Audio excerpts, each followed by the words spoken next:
سلامونه ټولو ملګرو ته مو د روغ او خوښ بوی. دا زه رحمت افغان له یوې نوې ویډیو ستاسو په خدمت کې یم. دغه ویډیو کې زه تاسو ته ښایم څه ډول کولی سو په مکسي سرافي کې $10 یا 10 USDT فري ترلاسه کړو. البته دغه ډالر یا دا USDT یا دا انعام چې دا د نوي کاروونکو یا د نوي یوزر لپاره ورکول کیږي. نو دغه ټوله پروسه تاسې راسره کتلی سئ په دغه ویډیو کې. تاسې څه ډول کولی سئ زه تاسو ته په دغه ویډیو کې ثبوت ښیم. نو راځئ دغه ویډیو راسره تر پایه وګورئ.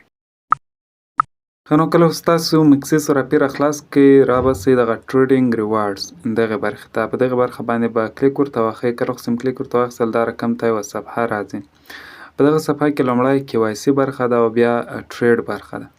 دغه KYC برخه کې کله وخت تاسې لومړی اکاونټ جوړ کړئ او بیا KYC ترسره کړئ او خپل الکترونیکي تذکرې سره خپل اکاونټ ویریفای کړئ نو تاسو ته 15 USDT یوچر درکوي. لکه تاسو ګورئ دغلته ماته په دغه تصویر کې ښکاري دغه 15 USDT ماته راکړي ځکه ما KYC یا د ما اکاونټ ویریفای سوی ده. نو دلته راته د کلیم علامه ماته راکوي.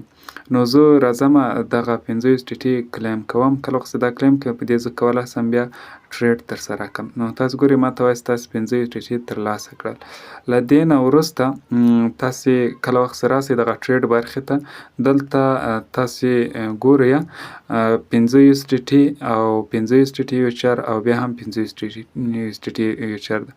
د لومړي ځل لپاره کله وخت تاسې یو ټریډ ولګوئ تاسو ته 15 USDT درکوي. 15 USDT کله وخت تاسې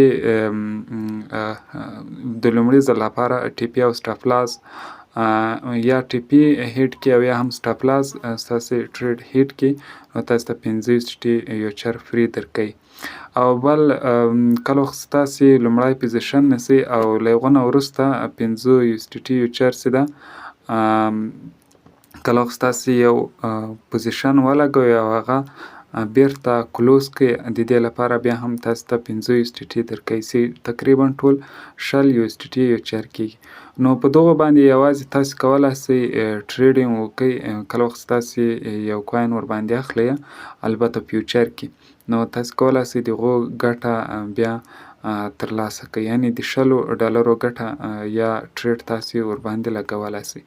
نو دا هغه طریقه چې څه ډول کولی سو په مکسي سرافي کې $10 فري ترلاسه کړو.